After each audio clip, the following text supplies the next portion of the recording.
Hey guys, welcome back to another video. In this video, we are going to learn about the seed and sowing. What is the meaning of seed and the what is the meaning of the sowing and the which are the classifications, which are the classification of the sowing. Then the what is the meaning of seed and the what is the meaning of the seed dormancy, like that. In previous video, we are learnt about the classification based on the field crops. ನೀವು ಇನ್ನೂ ಆ ಒಂದು video ನೋಡಿಲ್ಲ ಅಂದರೆ ನಾನು ಡಿಸ್ಕ್ರಿಪ್ಷನಲ್ಲಿ ಅದರ ಒಂದು ಲಿಂಕನ್ನು ಕೊಟ್ಟಿರ್ತೇನೆ. ಆ ವಿಡಿಯೋನ ನೋಡ್ಕೊಳ್ಳಿ. ಆದಮೇಲೆ ಈ ವಿಡಿಯೋಗೆ ಈಗ ಬರೋಣ ನೋಡಿ. ಮೊದಲನೇದು ಏನಾಗಿದೆಯಪ್ಪ ಅಂದರೆ ಸೀಡ್ ಮತ್ತು ಸೋಯಿಂಗ್.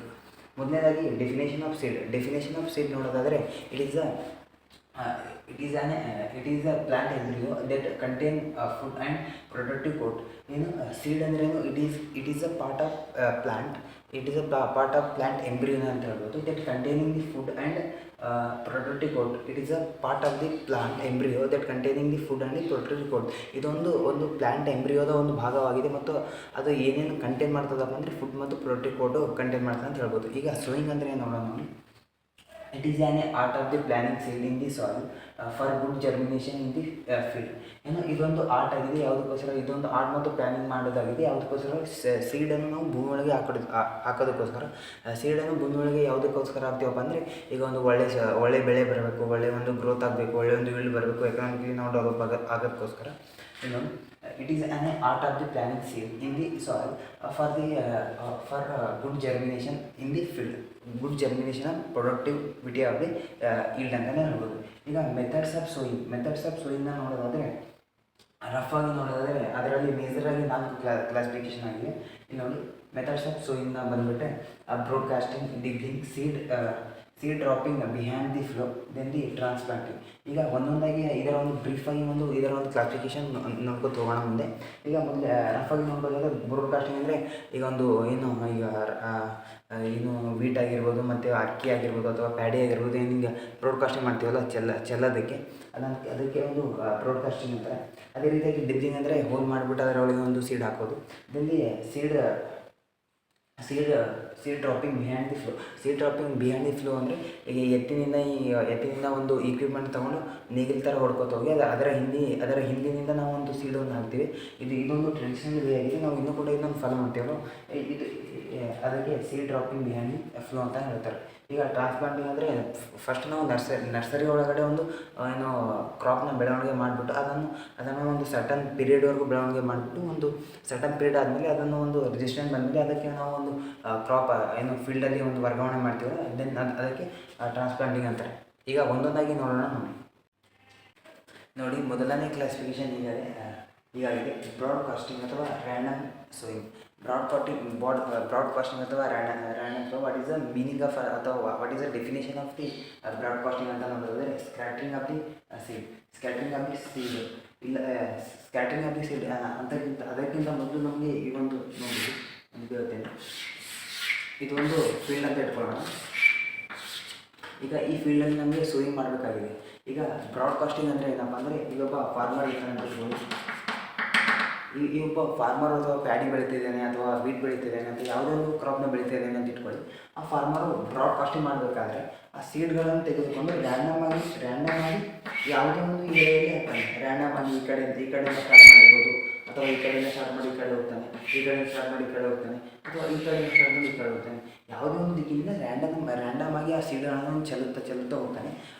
ಅದಕ್ಕೋಸ್ಕರ ಇದನ್ನು ಬ್ರಾಡ್ಕಾಸ್ಟಿಂಗ್ ಅಂತಾರೆ. ಬ್ರಾಡ್ಕಾಸ್ಟಿಂಗ್ ಅಂದರೆ ಏನಿಲ್ಲ, ಒಂದು ಸ್ಕ್ಯಾಟ್ರಿಂಗ್ ಅಂದರೆ ಈಗ ಒಂದು ಲೈಟಾಗಿ ವಕ್ರೀಭವನ ಆಗುತ್ತಲ್ಲ, ಅದೇ ಥರ ಒಂದು ಸೀಡನ್ನು ತೊಗೊಂಡು ಚೆಲ್ಕೋತಾ ಈ ಒಂದು ಫೀಲ್ಡನ್ನು ಕಂಪ್ಲೀಟ್ ಮಾಡ್ತಾನೆ ಅಂತ ಹೇಳ್ಬೋದು. ಅದಕ್ಕೋಸ್ಕರ ಇದಕ್ಕೆ ಸ್ಕ್ಯಾಟ್ರಿಂಗ್ ಆಫ್ ಸೀಡ್ ಅಂತ ಹೇಳ್ತೇವೆ.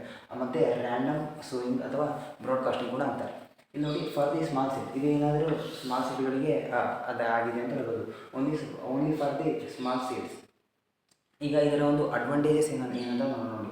ಅಡ್ವಾಂಟೇಜಸ್ ಏನು, may be it's low cost. ಯಾಕಂದರೆ ಲೋ ಕಾಸ್ಟ್ ಯಾಕೆ ಇರುತ್ತಪ್ಪ ಅಂದರೆ ಈಗ ಒಬ್ಬನೇ ಒಂದು ಹೋಲ್ನ ಒಂದು ಫೀಲ್ಡ್ನ ಕಂಪ್ಲೀಟ್ ಮಾಡ್ತಾ ಇದ್ದಾನೆ. ಅಲ್ಲಿ ಯಾವುದೇ ರೀತಿಯಾದ ಅಮೌಂಟ್ ಅವನಿಗೆ ಹತ್ತಲ್ಲ. ದಟ್ಸ್ ವೆರಿ ಲೆಸ್ ಕಾಸ್ಟು 0 ಆಗಿರುತ್ತೆ. ಯಾಕಂದರೆ ಈಗ ಒಬ್ಬನೇ ಆಗಿ ಇಡೀ ಒಂದು ಫೀಲ್ಡನ್ನು ಕವರ್ ಮಾಡ್ತಿರೋದು. ಆದ ಕಾರಣದಿಂದ ಲೆಸ್ ಲೇಬರ್ ಕಾಸ್ಟ್. ಲೇಬರ್ ಕೂಡ ಅವನು ಒಬ್ಬನೇ ಇದ್ದಾನೆ, ಬೇರೆ ಯಾರಿಗೂ ಅವನು ಲೇಬರನ್ನು ಹೊರಗಿಂದ ತಂದಿಲ್ಲ. ಆದ ಕಾರಣ less labour, less equipment required. ಇಲ್ಲಿ ಯಾವುದೇ ಇಕ್ವಿಪ್ಮೆಂಟೇ ರಿಕ್ವೈರ್ಡ್ ಆಗಲ್ಲ. ಯಾಕಪ್ಪ ಅಂದರೆ ಅವನೊಂದು ಬುಟ್ಟಿಯಲ್ಲಿ ಅಥವಾ ಏನೋ ಒಂದು ಕವರಲ್ಲಿ ಎದರಲ್ಲಿ ತಗೊಂಡು ಕೈಯಿಂದನೇ ಹಾಕ್ತಿದ್ದಾನಲ್ವ, ಕೈಯಿಂದ ಸ್ಪ್ರೆಡ್ ಮಾಡ್ತಾ ಇದ್ದಾನೆ. ಅದಕ್ಕೋಸ್ಕರ ಇಲ್ಲಿ ಯಾವುದೊಂದು ಇಕ್ವಿಪ್ಮೆಂಟ್ ಕೂಡ ಒಂದು ಅವಶ್ಯಕತೆಗೆ ಬರಲ್ಲ. ಅದೇ ರೀತಿಗೆ ಇಕ್ವಿಪ್ಮೆಂಟ್ನ ಅಮೌಂಟ್ ಕೂಡ ಅವನಿಗೆ ಪೇ ಮಾಡೋಕ್ಕೆ ಆಗಲ್ಲ. ಹಾಗಾದರೆ ಈಗ ಇದರ ಡಿಸ್ಅಡ್ವಾಂಟೇಜ್ ಏನಪ್ಪ ಅಂದರೆ ಡಿಸ್ಅಡ್ವಾಂಟೇಜ್ ಆಫ್ ದಿ ಬ್ರಾಡ್ಕಾಸ್ಟಿಂಗ್ ಏನಂದರೆ crop not grow uniformly. Crop uniformly grow ಆಗೋಲ್ಲ. ಯಾಕಪ್ಪ ಅಂದರೆ ಈಗ ಇವನೊಂದು ಮೆಂತಿನ ಸೋಯಿಂಗ್ ಮಾಡಿ ಅಂತ ಇಟ್ಕೊಳ್ಳಿ. ಈಗ ಇವತ್ತು 2 ಪಾಟ್ ಮಾಡಿದ್ರೆ ಇವತ್ತಿಲ್ಲಿ ಸೋಯಿಂಗ್ ಮಾಡಲ್ಲ, ನಾಳೆ ಈ ಕಡೆ ಸೋಯಿಂಗ್ ಮಾಡ್ತಾನೆ. ಇವತ್ತು ಫಸ್ಟ್ ಡೇ ಇಲ್ಲಿ ಸೋಯಿಂಗ್ ಮಾಡ, ಆ್ಯಂಡ್ ಇಲ್ಲಿ ಸೆಕೆಂಡ್ ಡೇ ಇಲ್ಲಿ ಸೋಯಿಂಗ್ ಮಾಡ. ಈಗ ಇಲ್ಲಿ ಫಸ್ಟ್ ಡೇ ಸೋಯಿಂಗ್ ಮಾಡ್ತಾನೆ. ಫಸ್ಟ್ ಡೇ ಇಲ್ಲಿ ಸೋಯಿಂಗ್ ಮಾಡ್ದ ಅಂತ ಇಟ್ಕೊಳ್ಳಿ. ಇಲ್ಲಿ ಫಸ್ಟ್ ಡೇ ಸೋಯಿಂಗ್ ಮಾಡೋದಾದ್ಮೇಲೆ 5-6 ದಿನಕ್ಕೆ ಜರ್ಮಿನೇಷನ್ ಇಲ್ಲ ಆಗುತ್ತೆ. ಇಲ್ಲಿ ಸೆಕೆಂಡ್ ಡೇ ಸೋಯಿಂಗ್ ಮಾಡ್ತಾನೆ. ಇಲ್ಲಿ 5-6 ದಿನಕ್ಕೆ ಸೋಯಿಂಗ್ ಮಾಡಿದ್ರೆ ಇಲ್ಲಿ 7-8 ದಿನಕ್ಕೆ ಜರ್ಮಿನೇಷನ್ ಆಗುತ್ತೆ. ಅದಕ್ಕೋಸ್ಕರ ಇಲ್ಲಿ ಯೂನಿಫಾರ್ಮ್ ಆಗಿ ಕ್ರಾಪ್ನ ಯೂನಿಫಾರ್ಮಿಟಿ ಇರೋಲ್ಲ. ಇಲ್ಲಿ ಮೊದಲಿಗೆ ಇಲ್ಲಿ ಬಂದರೆ ಇಲ್ಲಿ ಸೆಕೆಂಡ್ ನೆಕ್ಸ್ಟ್ ಡೇ ಅಥವಾ ಇಲ್ಲಿ ಬಂದಿದ್ದರೆ ನೆಕ್ಸ್ಟ್ ಅಥವಾ 3rd ಡೇ ಇಲ್ಲಿ ಬರುತ್ತೆ. ಯೂನಿಫಾರ್ಮಿಟಿ ಆಗಲ್ಲ. ಇದು ಮೊದಲು ಬರುತ್ತೆ, ಅದಾದಮೇಲೆ ಬರುತ್ತೆ. ದೆನ್ ಈ sufficient cultural activities sufficient cultural activities weeding ಆಗಿರ್ಬೋದು, ಪ್ರೂನಿಂಗ್ ಆಗಿರ್ಬೋದು, ಸ್ಟೇಕಿಂಗ್ ಆಗಿರ್ಬೋದು, ದೆನ್ ದಿ ಫ್ಲೋಯಿಂಗ್ ಆಗಿರ್ಬೋದು, ಏನೇನಂತಾರೆ sufficient cultural activities not done ಅಂತ ಮೆನ್ಷನ್ ಆಗಿದೆ ನೋಡಿ. ಯಾಕಪ್ಪ ಅಂದರೆ ಈಗ ಬೇರೆ ಬೇರೆ ಪ್ರಾಕ್ಟೀಸಲ್ಲಿ ಬೇರೆ ಮೆಥಡಲ್ಲಿ ಏನು ಮಾಡ್ತೀವಿ. ಈಗ seed dropping behind the flow ಅಂತಲೇ ಇಟ್ಕೊಳ್ಳಿ. Seed dropping behind the plough ಅಂದರೆ ಲೈನ್ ಬೈ ಲೈನ್ನ ನಾವು ಸೀಡ್ ಹಾಕೋತಾ ಹೋಗ್ತೀವಿ.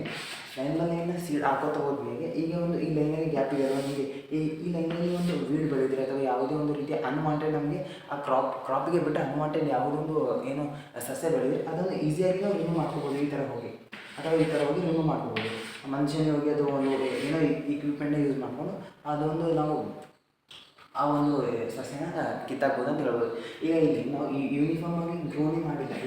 ಯಾಕಡೆ ಗ್ರೋ ಆಗಿರುತ್ತೆ ಅಥವಾ ಯಾಕಡೆ ಗ್ರೋ ಆಗಿರ್ತದೆ. ಅಲ್ಲಿ ಯೂನಿಫಾರ್ಮ್ ಆಗಿ ಗ್ರೋನೇ ಆಗಿರುತ್ತೆ. ನಾವು ಇಲ್ಲಿ ವೀಡಿಂಗ್ ಹೆಂಗೆ ಮಾಡ್ಬೋದು, ಇಲ್ಲಿ ನಾವು ಫರ್ಟಿಲೈಸರ್ ಅಪ್ಲಿಕೇಶನ್ ಹೆಂಗೆ ಮಾಡ್ಬೋದು, ಇಲ್ಲಿ ಮತ್ತು ವಿಡಿಸೈಡ್ಸ್ ಹೆಂಗೆ ಆಗ್ಬೋದು, ನಾವು ಇಲ್ಲಿ ಪೆಸ್ಟಿಸೈಡ್ ಹೆಂಗೆ ಆಗ್ಬೋದು. ಇಲ್ಲಿ ಅದಕ್ಕೆ ನಮಗೆ ಪ್ಲೇಸೇ ಇರಲ್ಲ. ಯೂನಿಫಾರ್ಮ್ ಆಗಿ ಗ್ರೋ ಆಗಿರುತ್ತೆ, ಇಲ್ಲಿ ಯಾವುದೇ ದಿಕ್ಕಿನಲ್ಲಿ ಗ್ರೋ ಆಗಿರುತ್ತೆ. ಅದಕ್ಕೋಸ್ಕರ ಇಲ್ಲಿ ಕಲ್ಚರಲ್ ಆ್ಯಕ್ಟಿವಿಟೀಸ್ ಮಾಡೋಕ್ಕಾಗಲ್ಲ. ನೆಂದಿ ಟೈಮ್ ಟೇಕನ್, ಇದು ಟೈಮ್ ಕೂಡ ಹೆಚ್ಚಿಗೆ ಬೇಕಾಗುತ್ತೆ. ಇಲ್ಲಿ ಒಬ್ಬನೇ ಇದ್ದಾನೆ, ಪಾಪ ಒಬ್ಬನೇ ಎಷ್ಟಂತ ಮಾಡ್ತಾನೆ ಕೆಲಸ ಅಲ್ವಾ. ಟೈಮ್ ಕೂಡ ಅವನಿಗೆ ಭಾಳಷ್ಟು ಬೇಕಾಗುತ್ತೆ as compare to other sowing methods ಅಂತ ಹೇಳ್ಬೋದು. ಈಗ ಮೋರ್ ಸೀಡ್ ಕೂಡ ರಿಕ್ವೈರ್ಡ್ ಬೇಕಾಗಿರುತ್ತಲ್ವ. ಈಗ ಹಾಕ್ತಾ ಇರ್ತಾನೆ ಅಂತ ಇಟ್ಕೊಳ್ಳಿ. ಈಗ ನಾನು ಒಂದು ಹ್ಯಾಂಡಲ್ಲಿ ತೊಗೊಂಡೆ ಸೀಡ್ ತೊಗೊಂಡೆ. ಆ ಸೀಡ್ ಹಾಕೋಕ್ಕಿಂತ ಮುಂಚೆ ಕೆಳಗಡೆ ಸ್ವಲ್ಪ ಬಿದ್ದಿರುತ್ತಲ್ವ, ಅದಕ್ಕೋಸ್ಕರ ಸೀಡ್ ಸ್ವಲ್ಪ ಲಾಸ್ ಆಗುತ್ತೆ ಅಂತ ಹೇಳ್ಬೋದು. ಈಗ ಸೆಕೆಂಡ್ ಡಿಪ್ಲಿಂಗ್ ಮೆಥಡ್ಗೆ ಹೋಗೋಣ. ಓಕೆ, ದೆನ್ ದಿ ಸೆಕೆಂಡ್ ನೋಡಿ ಏನಿದೆ ಡಿಪ್ಲಿಂಗ್ ಅಂತ ಹೇಳ್ಬಿಟ್ಟು ಮೆಥಡು. ಸೋಯಿಂಗ್ ಮೀನು 2ನೇ method dibbling. Make a hole and add the seed. Dibbling ಅಂದರೆ ಏನಿಲ್ಲ, ಮೇಕ್ ಎ ಹೋಲ್ ಒಂದು ಗುಂಡಿ ಅಂತಾರೆ. ಆ ಗುಂಡಿಯಲ್ಲಿ ಸೀಡ್ನ ಭರ್ತಿ ಮಾಡ್ತಾರೆ ಅಂತ ಹೇಳ್ಬೋದು. ಈಗ ಇದೊಂದು ತಿಳ್ಕೊಳ್ಳಿ, ಹೊಲ ಅಂತ ಕಂಪೇರ್ ಮಾಡಿದ್ರೆ ಮೇಕಿಂಗ್ ದಿ ಹೋಲ್ಸ್ ಅಂದರೆ ಆ್ಯಡಿಂಗ್ ದಿ ಸೀಡ್ ಅಂತಲೇ ಹೇಳ್ಬೋದು. ಗುಂಡಿಯನ್ನು ತೆಗೆದುಬಿಟ್ಟು ಅದರಲ್ಲಿ ಸೀಡನ್ನು ಅಪ್ಲಿಕೇಶನ್ ಮಾಡ್ತಾರೆ ಅಂತ ಹೇಳ್ಬೋದು. ಅದರಲ್ಲಿ ಅಡ್ವಾಂಟೇಜಸ್ ನೋಡೋಣ. ಇದರಲ್ಲಿ medium and the large sized seed ಅಂದರೆ ಮೀಡಿಯಮ್ ಮತ್ತು ಲಾರ್ಜ್ ಸೈಜಡ್ ಸೀಡ್ಗಳನ್ನು ಹೆಚ್ಚಾಗಿ ಯೂಸ್ ಮಾಡ್ತಾರೆ. ಇದರಲ್ಲಿ ಡಿಪ್ಲಿಂಗಲ್ಲಿ ಮೀಡಿಯಮ್ ಮತ್ತು ಲಾರ್ಜ್ ಸೈಜಡ್ ಸೀಡ್ಸ್ ಅಪ್ಲೈ ಮಾಡ್ತಾರೆ. ದೆನ್ ದಿ ಸ್ಪೇಸಿಂಗ್ ಮೇಂಟೈನಿಂಗ್ ಆಗಿರುತ್ತೆ. ಪರ್ಟಿಕ್ಯುಲರ್ಲಿ ಈಗ ಇಲ್ಲಿಂದ ಹೋಲ್ ಟು ಹೋಲ್ ಅಥವಾ ಮೊದಲಿಗೆ hole to hole, then the plant grow ಆದಮೇಲೆ ಪ್ಲ್ಯಾಂಟ್ ಟು ಪ್ಲ್ಯಾಂಟ್ ಏನು ಸ್ಪೇಸಿಂಗ್ ಇರುತ್ತೆ, ಅದೊಂದು ಅಕ್ಯುರೇಟ್ ಆಗಿರುತ್ತೆ ಅಂತಲೇ ಹೇಳ್ಬೋದು. ದೆನ್ ದಿ ಯೂನಿಫಾರ್ಮಿಟಿ ಯೂನಿಫಾರ್ಮಿಟಿ ಅದು ಇರಲೇಬೇಕಲ್ವ. ಯಾಕಂದರೆ ಈಗ ಒಂದೇ ದಿನದಲ್ಲಿ ಅಥವಾ ಒಂದೇ ಏನು ಎಟ್ ಎ ಟೈಮ್ಲಿ ನಾವು ಗುಂಡಿ ತೊಳ್ಬಿಟ್ಟು ಅಥವಾ ಒಂದು ಹೋಲ್ ಹಾಕ್ಬಿಟ್ಟು ಅದರಲ್ಲಿ ಸೀಡನ್ನು ಅಪ್ಲೈ ಮಾಡ್ತೀವಿ. ದಟ್ಸ್ ವೈ ದಿ ಯೂನಿಫಾರ್ಮಿಟಿಯನ್ನು ಬರಲೇಬೇಕು. ದೆನ್ ದಿ ಬೆಟರ್ ಜರ್ಮಿನೇಷನ್ ಕೂಡ ಒಳ್ಳೆಯದಾಗುತ್ತೆ. ಯಾಕಂದರೆ ಪರ್ಟಿಕ್ಯುಲರ್ ಕ್ರಾಪ್ಗಳಿಗೆ ಪರ್ಟಿಕ್ಯುಲರ್ ಆದ ಒಂದು ಹೋಲ್ ಆಗಿಬಿಟ್ಟು ಅಥವಾ ಎಷ್ಟು ಕ್ರಾಪ್ಗೆ ಎಷ್ಟು ಹೋಲಲ್ಲಿ ಅದೊಂದು ಬೆಳೆಯುತ್ತೆ ಅಥವಾ ಎಷ್ಟು ಒಂದು ಗುಂಡಿ ಹಾಕಿದರೆ ಅದು ಬೆಳೆಯುತ್ತೆ ಅಂತಕ್ಕಂಥ ಒಂದು ಆಧಾರದ ಮೇಲೆ ಒಂದು ಹೋಲ್ ಆಗಿಬಿಟ್ಟು ಅದರೊಳಗೆ ನಾವು ಒಂದು ಸೀಡ್ನ ಒಂದು ಅಪ್ಲೈ ಮಾಡ್ತಾರೆ. ದೆನ್ ದಿ ಬೆಟರ್ ಜರ್ಮಿನೇಷನ್ ಕೂಡ ಬೆಟರ್ ಆಗಿರುತ್ತೆ. ಲೆಸ್ ಕಾಂಪಿಟೇಷನ್ ಕೂಡ ಕಡಿಮೆ ಆಗಿರುತ್ತೆ. ಯಾಕಪ್ಪ ಅಂದರೆ ಪ್ರಿವಿಯಸ್ ಇದಕ್ಕೆ ಬ್ರಾಡ್ಕಾಸ್ಟಿಂಗಿಗೆ ಒಂದು ಕಂಪೇರ್ ಮಾಡಿದರೆ ಇಲ್ಲಿ ಬ್ರಾಡ್ಕಾಸ್ಟಿಂಗಿಗೆ ನಾವು ಏನು ಮಾಡಿದ್ವಿ, ಇವಾಗ ಒಂದು ಸೀಡನ್ನು ತೆಗೆದು ಅಥವಾ ಒಂದು ಯಾವೊಂದು ಕ್ರಾಪ್ನ ಬೆಳವಣಿಗೆ ಮಾಡಬೇಕು, ಆ ಕ್ರಾಪ್ನ ಒಂದು ಯೂನಿಫಾರ್ಮಾಗಿ ಚೆಲ್ಲಿದ್ವಲ್ಲ, ಆ ಯೂನಿಫಾರ್ಮಾಗಿ ಚೆಲ್ಲುವ ಕಾರಣದಿಂದ ಇಲ್ಲಿ ಎಲ್ಸಿಕೆ ಕ್ರಾಪ್ನ ಬೆಳ್ಕೊಂಡು ಅದಕ್ಕೆ ಒಂದು ನ್ಯೂಟ್ರಿಯೆಂಟ್ಸ್ ಅಥವಾ ಒಂದು ನ್ಯೂಟ್ರಿಯೆಂಟ್ ಡೆಫಿಷಿಯನ್ಸಿ ಕೂಡ ಆಗುತ್ತೆ. ಯಾಕಪ್ಪ ಅಂದರೆ ಈ ಒಂದು ಕ್ರಾಪಿಗೆ ಬರಬೇಕಾದ ಒಂದು ಏನು ನ್ಯೂಟ್ರಿಯೆಂಟ್ಸ್ ಅಥವಾ ಒಂದು ಫರ್ಟಿಲೈಸರ್ಸ್ ಏನಿರುತ್ತೆ ಪಕ್ಕದಲ್ಲಿರೋ ಕ್ರಾಪು ಅದಕ್ಕೆ ಒಂದು ತೆಗೆದುಕೊಳ್ಳುತ್ತೆ ಅಂತ ಹೇಳೋದು. ಈಗ ಒಂದೇ ಜಾಗದಲ್ಲಿ ಎಲ್ಲ ಕ್ರಾಪ್ಗಳು ಬೆಳವಣಿಗೆ ಆದ ಕಾರಣದಿಂದ ಒಂದು ನ್ಯೂಟ್ರಿಯೆಂಟ್ ಅಥವಾ ಯಾವುದೇ ಒಂದು ಅಪ್ಲಿಕೇಶನ್ ಹಾಕಿರಲಿ, ಯಾವುದೇ ಒಂದು ಕಲ್ಚರಲ್ ಒಂದು ಇದು ಮಾಡಿರಲಿ, ಅದಕ್ಕೆ ಒಂದು ಇನ್ನು ಕಾಂಪಿಟೇಷನ್ ಕೂಡ ಹೆಚ್ಚಾಗಿರುತ್ತೆ. ಆದರೆ ಈ ಒಂದು ಡಿಪ್ಪಿಂಗಲ್ಲಿ ಕಾಂಪಿಟೇಷನ್ ಕೂಡ ಕಡಿಮೆ ಆಗಿರುತ್ತೆ ಅಂತಲೇ ಹೇಳ್ಬೋದು. ಈಗ ಡಿಸ್ಅಡ್ವಾಂಟೇಜಸ್ಗಳನ್ನು ನೋಡೋದಾದರೆ ನೋಡಿ, ಹೈ ಲೇಬರ್ ಕಾಸ್ಟ್ ಕೂಡ ಹೈ ಆಗಿರುತ್ತೆ. ಯಾಕಪ್ಪ ಅಂದರೆ ಇಲ್ಲಿ ಒಂದು ಡಿಗ್ ಮಾಡಬೇಕು, ದೆನ್ ಅದಾದಮೇಲೆ ಅದರಲ್ಲಿ ಒಂದು ಹುಂಡಿ ಇದು ಸೀಡ್ಸ್ ಆಗಬೇಕು, ಆದ ಕಾರಣ ಲೇಬರ್ ಕಾಸ್ಟ್ ಕೂಡ ಜಾಸ್ತಿ ಆಗಿರುತ್ತೆ. ಟೈಮ್ ಕೂಡ ಜಾಸ್ತಿ ಬೇಕಿದ್ದಕ್ಕೆ. ಯಾಕಪ್ಪ ಅಂದರೆ ಡಿಗ್ ಮಾಡಿ ಅದರೊಳಗೆ ಸೀಡ್ ಹಾಕಿ ದೆನ್ ಗ್ರೋಯಿಂಗ್ ಆಗೋದು ಹೈ ಕಾಸ್ಟ್. ಇದರ ಒಂದು ಕಾಸ್ಟ್ ಕೂಡ ಲೇಬರ್ ಕಾಸ್ಟ್ ಜಾಸ್ತಿ ಇದ್ದರೆ ಇದು ಲೇಬರ್ ಕಾಸ್ಟ್ ಯಾವ ಒಂದು ಮೆಥಡ್ಗೆ ಜಾಸ್ತಿ ಇರುತ್ತೆ ಆ ಒಂದು ಮೆಥಡಲ್ಲಿ ಹೈ ಕಾಸ್ಟ್ ಕೂಡ ಆಗಿರುತ್ತೆ. ಥರ್ಡಾಗಿ ನೋಡಿ, ಸೋಯಿಂಗ್ ಮೆಥಡ್ನ ಒಂದು ಮೂರನೇ ನಿಯಮ ಅಥವಾ ಮೆಥಡ್ ಸೀಡ್ ಡ್ರಿಲ್ಲಿಂಗ್ ಅಂದರೆ ಏನಪ್ಪ, seed plus fertiliser with the proper depth. ಏನು ಒಂದು ಈಗ ಒಂದು ಫ್ಲೋ ಮಾಡ್ಕೊತ ಹೋಗಿ ಸೀಡ್ ಮತ್ತು fertiliser, seed plus fertiliser at a time ಆಗಿ ಹಾಕ್ತಾರೆ. ಸೀಡ್ ಮತ್ತು ಫರ್ಟಿಲೈಸರ್ ಎಟ್ ಎ ಟೈಮ್ ಆಗಿ ಯಾವಾಗ ಒಂದು ಫ್ಲೋಯಿಂಗ್ ಮಾಡ್ತಾರೋ ಅಥವಾ ಯಾವಾಗ ಒಂದು ಸೋಯಿಂಗ್ ಮಾಡ್ತಾರೋ ಅಲ್ಲಿ ಸೀಡ್ ಮತ್ತು ಫರ್ಟಿಲೈಸರ್ ಎಟ್ ಎ ಟೈಮೇ ಹಾಕ್ತಾರೆ. ಅದಕ್ಕೆ ನಾವು ಏನಂತೀವಿ, ಸೀಡ್ ಡ್ರಿಲ್ಲಿಂಗ್ ಅಂತೀವಿ. ಈಗ ಅಡ್ವಾಂಟೇಜ್ಗಳನ್ನು ನೋಡೋದಾದರೆ ಅಡ್ವಾಂಟೇಜ್ ಯೂನಿಫಾರ್ಮ್ ಡೆಪ್ತ್. ಈಗ ಸೀಡ್ ಡ್ರಿಲ್ಲಿಂಗಲ್ಲಿ ನಾವು ಒಂದು ಯೂನಿಫಾರ್ಮಾಗಿ ಡೆಪ್ತನ್ನು ಮೇಂಟೈನ್ ಮಾಡ್ತೇವೆ. ದೆನ್ ಎರಡನೇದಾಗಿ ಬಂದರೆ ಗುಡ್ ಗ್ರೋತ್. ಆ ಗುಡ್ ಕ್ರಾಪ್ ಗ್ರೋತ್ ಆ್ಯಕ್ಚುಲಿ ಆಗಲೇಬೇಕು. ಯಾಕಪ್ಪ ಅಂದರೆ ಇಲ್ಲಿ ಎಟ್ ಟೈಮಲ್ಲಿ ಸೀಡ್ ಮತ್ತು ಫರ್ಟಿಲೈಸರ್ ಕೂಡ ಅಪ್ಲೈ ಮಾಡ್ತಾ ಇದ್ದೀವಲ್ಲ, ಆದ ಕಾರಣದಿಂದ ಎಟ್ ಟೈಮಾಗಿ ಅಪ್ಲೈ ಮಾಡುವ ಕಾರಣದಿಂದ ನಮಗೆ ನೆಕ್ಸ್ಟ್ ಮುಂಬರುವ ದಿನಗಳಲ್ಲಿ ಯಾವುದೇ ರೀತಿಯಾದ ಒಂದು ಅಪ್ಲಿಕೇಶನ್ ಹಾಕೋದಕ್ಕೆ ಅಥವಾ ಫರ್ಟಿಲೈಸರ್ ಆಗಿರ್ಬೋದು ಅಥವಾ ಏನೇ ಆಗಲಿ ಅಪ್ಲಿಕೇಶನ್ ಹಾಕೋದಕ್ಕೆ ಹೆಚ್ಚಿನ ಒಂದು ಅಗತ್ಯ ಆಗಿರಲ್ಲ. ಆದ ಕಾರಣದಿಂದ ಗುಡ್ ಗ್ರೋತ್ ಅಥವಾ ಒಂದು ಕ್ರಾಪ್ನ yield ಏನಾಗಿರುತ್ತೆ ಅದು ಆಲ್ಮೋಸ್ಟ್ ಒಳ್ಳೆಯದಾಗಿರುತ್ತೆ ಅಂತ ಹೇಳ್ಬೋದು. Then the seed rate increases. ಇದು ನಿಜ, ಸೀಡ್ ರೇಟ್ ಕೂಡ ಇನ್ಕ್ರೀಸ್ ಆಗುತ್ತೆ. ಯಾಕಂದರೆ ಅಂದರೆ ಫರ್ಟಿಲೈಸರ್ದಲ್ಲಿ ಸೀಡ್ ಎಟ್ ಎ ಟೈಮ್ ಹಾಕಿರ್ತೀವಿ, ನೀರು ಕೂಡ ಅಂದರೆ ಇರಿಗೇಷನ್ ಕೂಡ ಕೊಟ್ಟಿರ್ತೀವಿ. ಆದ ಕಾರಣದಿಂದ ಸೀಡ್ನ ಒಂದು ಜರ್ಮಿನೇಷನ್ ರೇಟ್ ಕೂಡ ಜಾಸ್ತಿ ಆಗಿರುತ್ತೆ. ಯಾಕಂದರೆ ಒಂದು ಸೀಡ್ ಕೂಡ ಅದರಲ್ಲಿ ಒಂದು ವೇಸ್ಟ್ ಆಗಿರಲ್ಲ. Then the good germination rate ಕೂಡ ಚೆನ್ನಾಗಾಗಿರುತ್ತೆ. ದೆನ್ ದಿ ಡಿಸ್ಅಡ್ವಾಂಟೇಜಸ್ ನೋಡೋದಾದರೆ ಇದರ ಒಂದು ಡಿಸ್ಅಡ್ವಾಂಟೇಜಸ್ ಏನೇನಿದೆ ನೋಡೋದಾದರೆ ಹೈ ಕಾಸ್ಟ್ ಆಗಿರುತ್ತೆ. ಆ್ಯಕ್ಚುಲಿ ಇದು ಹೈ ಕಾಸ್ಟ್ ಆಗಿರುತ್ತೆ. ಯಾಕಪ್ಪ ಅಂದರೆ ಇಲ್ಲಿ ಸೀಡ್ ಮತ್ತು ಫರ್ಟಿಲೈಸರ್ ಎರಡು ಕೂಡ ಎಟ್ ಎ ಟೈಮ್ ಹಾಕ್ತಿದ್ವಿ ಮತ್ತು ಅದು ಫ್ಲೋ ಮಾಡಿಬಿಟ್ಟು ಎರಡು ಕೂಡ ಎಟ್ ಎ ಟೈಮ್ ಹಾಕ್ತಿದ್ರೆ ಅದಕ್ಕೊಂದು ಹೈ ಕಾಸ್ಟ್ ಬೇಕೇ ಅಲ್ವಾ. ದೆನ್ ಲೇಬರ್ ಕಾಸ್ಟ್ ಕೂಡ ರಿಕ್ವೈರ್ಡ್ ಆಗುತ್ತೆ. ಸೀಡ್ ಫರ್ಟಿಲೈಸರ್ ಹಾಕಿದ್ರೆ ಲೇಬರ್ ಕಾಸ್ಟ್ ಕೂಡ ಬೇಕು, ಫರ್ಟಿಲೈಸರ್ ಹಾಕೋದಕ್ಕೆ ಬೇಕು, ಸೀಡ್ ಹಾಕೋದಕ್ಕೆ ಬೇಕು. ದೆನ್ ಸೀಡ್ ಹಾಕಿಬಿಟ್ಟು ಅದಕ್ಕೆ ಮತ್ತೆ ಮುಚ್ಚೋದಕ್ಕೆ ಕೂಡ ಜಾಸ್ತಿ ಲೇಬರ್ ಬೇಕು. ದೆನ್ ಮೋರ್ ಎನರ್ಜಿ ಕೂಡ ರಿಕ್ವೈರ್ಡ್ ಆಗುತ್ತೆ. ದೆನ್ ಫೋರ್ತ್ನ ಒಂದು ಮೆಥಡ್ ನೋಡೋದಾದರೆ seed dropping behind the plough. ಅಂದರೆ ಎಟ್ ಅ ಟೈಮ್ ಆಗಿ ನಾವು ಯಾವಾಗ ಒಂದು ಫ್ಲೋಯಿಂಗ್ ಮಾಡ್ತಾ ಇರ್ತೀವಿ ಅದರ ಹಿಂದಿನ ಅವಧಿಯಲ್ಲಿ ಅಥವಾ ಹಿಂದಿನ ಸಮಯದಲ್ಲಿ ನಾವು ಸೀಡ್ ಕೂಡ ಒಂದು ಅಪ್ಲೈ ಮಾಡ್ತಾ ಇರ್ತೀವಿ. ಅದಕ್ಕೆ furrow open and the seed add, then the furrow will be closed. ಏನು ಫರ್ರೋ ಓಪನ್ ಆಗುತ್ತೆ, ದೆನ್ ದಿ ಸೀಡ್ ಆ್ಯಡ್ ಆಗುತ್ತೆ, then the furrow will be closed. ಯಾವ ರೀತಿ ಆಗಿರುತ್ತೆ ಅಂದರೆ ಮನೆಯಲ್ಲಿ ನೀರು ಹೊಡಿತಾರೆ ಅಂತ ಹೇಳ್ತಾರಲ್ಲ, ಇದೊಂದು ಟ್ರೆಡಿಷನಲ್ ಮೆಥಡ್ ಆಗಿದೆ. ನಾವು ಇನ್ನೂ ಕೂಡ ಇದೇ ಒಂದು ಹೆಚ್ಚಿನ ಹಳ್ಳಿಗಳಲ್ಲಿ ಈ ಒಂದು ಮೆಥಡನ್ನು ಯೂಸ್ ಮಾಡ್ತಾ ಇದ್ದೀವಿ. ಈಗ ನಿಮಗೆ ಪ್ರಶ್ನೆ ಬರೋದು, ಅಧಿಕವಾಗಿ ಯೂಸ್ ಮಾಡ್ತಿರೋ ಒಂದು ಸೋಯಿಂಗ್ನ ಮೆಥಡ್ ಏನಪ್ಪ ಅಂದರೆ ಇದೆ ಹಳ್ಳಿಗಳಲ್ಲಿ ಅಧಿಕವಾಗಿ ಯೂಸ್ ಮಾಡ್ತಿರುವ ಮೆಥಡ್ಗಳು. ಈಗ ಒಂದು ನ್ಯೂ ಟೆಕ್ನಾಲಜಿ ಬಂದಿದೆ, ಇವಾಗ ಬಿಡಿ. ಪ್ರಿವಿಯಸ್ ಇಯರ್ಗಳಲ್ಲಿ ಅಥವಾ ಇನ್ನೂ ಹಳ್ಳಿಗಳಲ್ಲಿ ಕೂಡ ಯೂಸ್ ಮಾಡ್ತಾರೆ ಇದೊಂದು ಹೆಚ್ಚಿನ ಮೆಥಡಲ್ಲಿ. Seed dropping behind the plough ಹೆಂಗಪ್ಪ ಅಂದರೆ ನೋಡಿ, ಬಿಹೈಂಡ್ ದಿ ಫ್ಲೋ ಸೀಡ್ ಹೆಂಗೆ ಬೀಳುತ್ತೆ ಮತ್ತು ದೆನ್ ಮತ್ತೆ ಕ್ಲೋಸ್ ಆಗುತ್ತೆ ಅಂತ ಹೇಳಿದ್ವಿ ಅಲ್ವಾ, ಫರ್ರೋ ಯಾವ ರೀತಿ ಆಗುತ್ತೆ ಅಂತ ನೋಡಿ.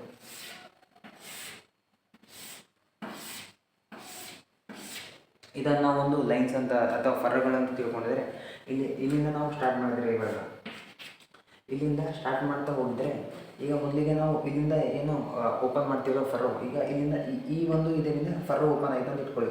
ಅದು ಆ್ಯಕ್ಚುಲಿ ನೋಡೋದಕ್ಕೆ ಈ ಥರ ಇರುತ್ತೆ. ದೆನ್ ಈ ಥರ ಇರುತ್ತೆ. ದೆನ್ ಇದು ಮೇಲ್ಗಡೆ ಈ ಥರ ಇರುತ್ತೆ. ದೆನ್ ಈ ಥರ ಲೈಕ್ ಈ ಥರ ಇರುತ್ತೆ. ಇದರಿಂದ ಹಿಂಗೆ ಎತ್ತುಗಳಿಂದ ಅಥವಾ ಒಂದು ಎತ್ತುಗಳಿಂದ ಜೋಡಣೆಯಾಗಿ ಹೋಗ್ತಾ ಇರುತ್ತಲ್ವ. ದೆನ್ ಈ ಥರ ಇರೋದ್ರಿಂದ ಇಲ್ಲಿ ಈ ಥರ ಬರ್ತಿರೋ ಇಲ್ಲಿ ವಿ ಆಕಾರದ ಮೇಲೆ. ದೆನ್ ಇಲ್ಲಿಂದ ನಾವು ಈ ಥರ ಫರೋ ಓಪನ್ ಮಾಡ್ಕೊತಾ ಹೋದರೆ ದೆನ್ ಮೇಲೆ ಇರುವ ಒಬ್ಬ ವ್ಯಕ್ತಿ ಆ ಒಂದು ಏನು ಈ ಥರ ಇರುತ್ತೆ. ದೆನ್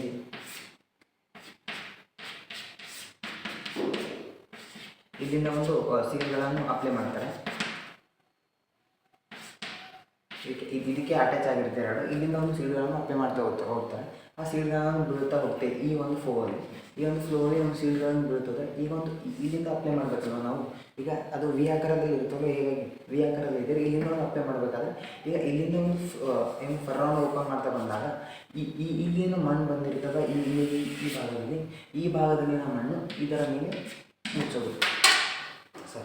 ಈ ಭಾಗದ ಮೇಲೆ ಈ ಒಂದು ಮಣ್ಣನ್ನು ಮುಚ್ಚೋದು. ಇಲ್ಲಿಂದ ಹೋಗುವಾಗ ಮಣ್ಣು ಓಪನ್ ಅಂದರೆ ಫರ್ರ ಓಪನ್ ಆಯಿತು, ಈ ಥರ ಓಪನ್ ಆಯಿತು. ಈಗ ಹಿಂಗಿಂದ ಹೋಗುವಾಗ ಈ ಥರ ಮಣ್ಣು ಓಪನ್ ಆಯಿತು ಅಂತ ಇಟ್ಕೊಳ್ಳಿ. ಈಗ ಇಲ್ಲಿಂದ ಬರುವಾಗ ಈ ಕಡೆಯ ಮಣ್ಣು ಇರುತ್ತಲ್ವ, ಈ ಕಡೆಯ ಮಣ್ಣು ಇದರ ಮೇಲೆ ಹಿಂಗೆ ಬೀಳುತ್ತೆ ಅಂತಲೇ ಹೇಳ್ಬೋದು. ಈ ಕಡೆಯಿಂದ ಈ ಮಣ್ಣು ಹಿಂಗೆ ಫರ್ರ ಓಪನ್ ಆದಾಗ ಈ ಕಡೆಯಿಂದ ಮಣ್ಣು ಇದರ ಮೇಲೆ ಬೀಳುತ್ತೆ. ದೆನ್ ಅದಕ್ಕೋಸ್ಕರ ಫರ್ರೋ ವಿತ್ ಕ್ಲೋಸರ್ ಅಂತ ಮೆನ್ಷನ್ ಆಗಿದೆ. ಈಗ ಇಲ್ಲಿಂದ ಈ ಫರ್ರೋ ಮೇಲೆ ಬಿತ್ತು, ಇದು ಓಪನ್ ಆಯ್ತಲ್ಲ, ಇವೆರಡು ಕೂಡ ಓಪನ್ ಆಗುತ್ತೆ. ದೆನ್ ಈ ಕಡೆಯಿಂದ ಹೋಗ್ಬೇಕಾದ್ರೆ ಈ ಫರ್ರೋ ಮೇಲೆ ಇದು ಬೀಳುತ್ತೆ. ದೆನ್ ಬರಬೇಕಾದ್ರೆ ಈ ಕಡೆಯಿಂದ ಇದು ಬೀಳುತ್ತೆ, ಯಾವ ಮಣ್ಣು ಕೂಡ ಬೀಳುತ್ತೆ. ಅರ್ಥ ಆಯ್ತಲ್ವ? ಅದು ಈಸಿಯಾಗಿದೆ. ಅಡ್ವಾಂಟೇಜ್ ನೋಡೋದಾದರೆ ವೆಲ್ ಜರ್ಮಿನೇಷನ್ ಒಳ್ಳೆಯದಾಗಿರುತ್ತೆ. Then the good seed rate, actually good seed rate ಕೂಡ ಬರುತ್ತೆ. ದೆನ್ ದಿ ಯೂನಿಫಾರ್ಮಿಟಿ ಗ್ರೋತ್ ಕೂಡ ಯೂನಿಫಾರ್ಮ್ ಆಗುತ್ತೆ. ಯಾಕಪ್ಪ ಅಂದರೆ ಎಟ್ ಅ ಟೈಮಾಗಿ ನಾವು ಸೋಯಿ ಮಾಡಿರ್ತೀವಿ, ಅವಾಗ ಫರ್ರೋ ಹಿಂದ್ಗಡೆನೇ ಹೋಗಬೇಕಾದ್ರೆ ದೆನ್ ಸೀಡ್ ಒಂದೇ ಸಮಯದಲ್ಲಿ ಎಲ್ಲ ಒಂದು ಹೊಲದಲ್ಲಿ ಬಿದ್ದಾಗ ಎಟ್ ಅ ಟೈಮ್ ಗ್ರೋ ಆಗುತ್ತೆ. ಯೂನಿಫಾರ್ಮಿಟಿ ಕೂಡ ಸಿಗುತ್ತೆ ನಮಗೆ.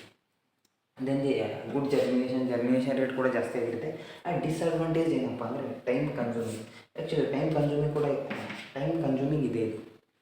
ದೆನ್ ಮೋರ್ ಎನರ್ಜಿ ಕೂಡ ರಿಕ್ವೈರ್ಡ್ ಬೇಕು. ಇದಕ್ಕೆ ಲೇಬರ್ ರಿಕ್ವೈರ್ಮೆಂಟ್ ಕೂಡ ಬೇಕು. ಈಗ 2 ಬಿಲ್ಲರ್ಗಳು ಬೇಕು, 2 ಎತ್ತುಗಳು ಬೇಕು. ದೆನ್ ಆ ಎತ್ತುಗಳ ಮೇಲೆ ಇಲ್ಲಿ ಒಬ್ಬ ವ್ಯಕ್ತಿ ಸೀಡ್ ಹಾಕಲಿಕ್ಕೆ, ಒಬ್ಬ ವ್ಯಕ್ತಿ ಎತ್ತುಗಳನ್ನು ಹೊಡೆಯಲಿಕ್ಕೆ ಅಥವಾ ಎತ್ತುಗಳನ್ನು ಮುಂಸಾಗಲಿಕ್ಕೆ, ಎತ್ತುಗಳಿಗೆ ಮುಂಸಾಗಲಿಕ್ಕೆ ಒಬ್ಬ ವ್ಯಕ್ತಿ, ಸೀಡ್ಗಳನ್ನು ಹಾಕೋದಕ್ಕೆ ಒಬ್ಬ ವ್ಯಕ್ತಿ, ಮೇಯ್ನಾಗಿ ಇಬ್ಬರು ವ್ಯಕ್ತಿಗಳು ಬೇಕು. ಲೇಬರ್ ರಿಕ್ವೈರ್ಮೆಂಟ್ ಕೂಡ ಇದೆ ಅಂತಲೇ ಹೇಳ್ಬೋದು. ನಾವು ಇಲ್ಲಿಯವರೆಗೆ ಏನು ನೋಡಿದ್ವಪ್ಪ ಅಂದರೆ ಸೋಯಿಂಗ್ನ ಬಗ್ಗೆ, ಬರೀ ಸೋಯಿಂಗ್ನ ಬಗ್ಗೆ.